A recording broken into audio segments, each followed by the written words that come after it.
Yung ganito yung itsura mo, tapos yung dadaanan mo maputik. Tara na. Laban. Papasok tayo today kahit anong mangyari. Susuungin natin ang putik. Ganda-ganda ng forma ko, astigin. Tapos ganito yung dadaanan mo.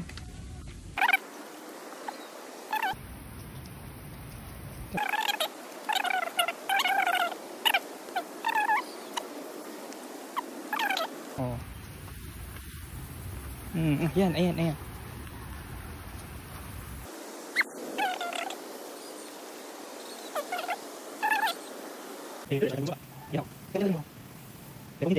Libag kayo dito. Kita nyo yan, no? So kung manatapakan nyo yan, yung ganyang klase ng madulas yan.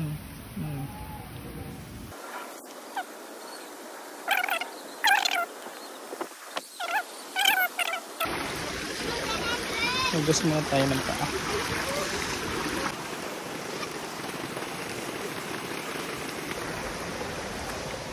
Ayan. Back to the road.